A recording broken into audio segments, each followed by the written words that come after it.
नमस्कार। आज हम समय में थोड़ा पीछे चलते हैं। सितंबर 1882, दक्षिणेश्वर काली मंदिर। गंगा किनारे उत्सव का माहौल है, भजन कीर्तन हो रहा है और श्री रामकृष्ण परमहंस अपने भक्तों के बीच बैठे हैं। हम आज खास तौर पर महेंद्रनाथ गुप्त, जिन्हें हम एम के नाम से जानते हैं, उनके लिखे श्री रामकृष्ण कथामृत के एक हिस्से को देखेंगे। उस दिन जो बातें हुई, जो संवाद हुए, उन पर थोड़ी गहराई से बात करेंगे।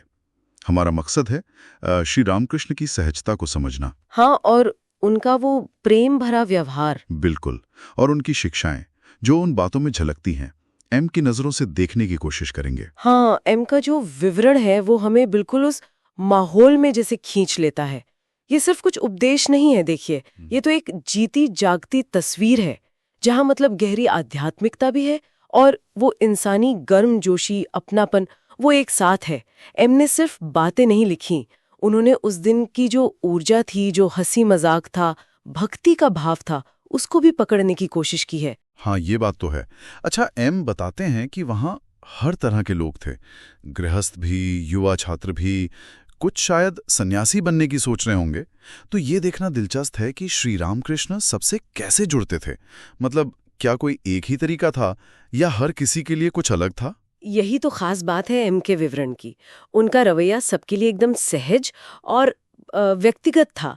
जैसे कोई दर्जी नहीं होता, हर किसी के नाप से कपड़ा काटता है। हाँ हाँ, बिल्कुल वैसे ही वो हर इंसान की जरूरत, उसकी क्षमता, उसको समझकर बात करते थे।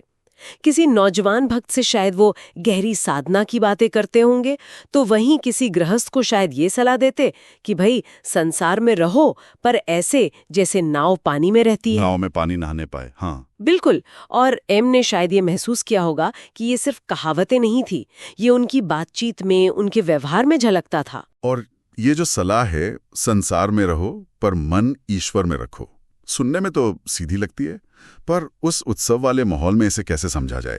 क्या एम ने कुछ ऐसा लिखा है जिससे ये संतुलन नजर आता हो? हाँ, एम के लेखन में ऐसी झलकियां अक्सर मिलती हैं। बहुत संभव है उन्होंने लिखा हो कि कैसे रामकृष्ण भक्तों के साथ हंस रहे हैं, मजाक कर रहे हैं, घर गृहस्थी की बातें पूछ रहे हैं, और फिर अगले ही पल वो गहरी समाधि में चले जाते हैं। बिल्कुल एकाग्र। हाँ, जैसे दुनिया से कोई वास्ता ही न हो।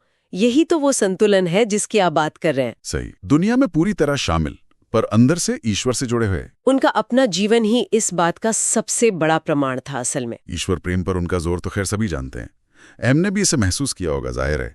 क्या उस दिन की कोई खास घटना या कोई दृष्टांत याद आता है जिससे इस प्रेम की गहराई पता चलती हो? बिल्कुल। एम बार बार उनके ईश्वर प्रेम का जिक्र करते हैं, खासकर माँ काली के प्रति उनका वो एक बच्चे जैसा प्रेम। हाँ, वो अक्सर कहते थे, जैसे बच्चा अपनी माँ के बिना नहीं रह सकता ना, वैसे ही भक्त भगवान के बिना एकदम व्याकुल रहता है। उस दिन भी यकीनन भजन गाते गाते उनका भाव में आ जाना, कभी रोना, कभी हंसना, ये सब उसी गहरे प्रेम के लक्षण थे। और एम ने ये सब बड़ी बारीकी से देखा और लिखा होगा। हाँ, ये कोरी बातें नहीं थी, ये उनके अनुभव की सच्चाई थी जो एम ने दर्ज की। एम सत्संग के महत्व पर भी जोर देते हैं ना? हाँ, और वो उत्सव का माहौल तो अपने आप में ही एक बड़ा सत्संग था। हाँ बिल्कुल।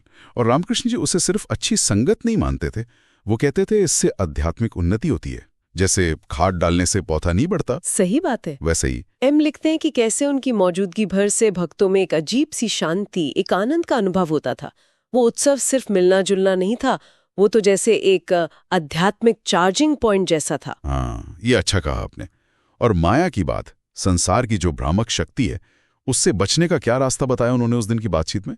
हाँ, माया का जिक्र भी आता है, पर दिलचस्प बात यह है, एम ये दर्शाते हैं कि रामकृष्ण उसे सिर्फ एक फंसाने वाली चीज नहीं मानते थे, वो उसे माँ काली की लीला का हिस्सा भी बताते थे। अच्छा। हाँ, जैसे मकड़ी जाला बुनती है और खुद उसमें रह सकती है, वैसे ही ये संसार है, तो बचने का रास्ता क्या था? वही भक्ति, ईश्वर का नाम लेना और सत्संग, और सबसे बढ़कर माँ पर पूरी तरह निर्भर हो जाना।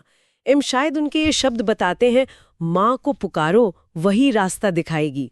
इसमें देखिए एक गहरी स्वीकृति भी है, सिर्फ संघर्ष नहीं। यानी उनकी शिक्षाओं में कोई जटिलता नहीं थी, बल्कि एक गहरी सरलता थी, एक सीधापन था। निश्चित रूप से एम के विवरण से यही सार निकलता है। सहज बनो, सरल रहो, ईश्वर से प्रेम करो और बिना किसी अपेक्षा के निष्काम भाव से सबकी सेवा करो। कोई दिखावा नहीं, कोई आडंबर नहीं। उनका अपना व्यवहार भी तो ऐसा ही था। बिल्कुल, भक्तों के साथ खाना, मजाक करना, नाचना गाना और फिर तुरंत गंभीर आध्यात्मिक चर्चा करना, ये सब उसी सहजता का सबूत है कि कलम ने इसी मानवीय और दिव्य रूप के संगम को जैसे अमर कर दिया है। तो एम के उस दिन के विवरण से हम ये सीखते हैं कि श्री रामकृष्ण की आध्यात्मिकता कोई डराने वाली या बहुत दूर की चीज नहीं थी।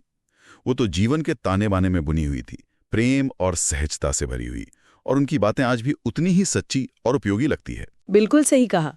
ये दिखाता है कि सच्ची आध्यात्मिकता और हमारी रोजमर्रा की जिंदगी में कोई टकराव नहीं है, कोई दीवार नहीं है। ईश्वर का अनुभव हमारे अपने जीवन के अंदर ही, हमारे रिश्तों में, हमारे कामों के बीच ही पाया जा सकता है। एम ने हमें यही दिखाया है। तो चलते चलते श्रोताओं के लिए एक विचार छोड़ जाते हैं। एम ने जिस तरह रामकृष्ण के जीवन में गहरी भक्ति और सहज मानवीयता का संगम देखा, क्या आज की इस भागदौड़ भरी, जो हमें अक्सर धर्मनिरपेक्ष सी लगती है, इस जिंदगी में भी हम आध्यात्मिकता और रोजमर्रा के जीवन के बीच ऐसा ही कोई संतुलन खोज सकते हैं? क्या वो सहजता और वो प्रेम जिसकी झलक एम हमें दिखाते हैं, क्या वो आज भी संभव है?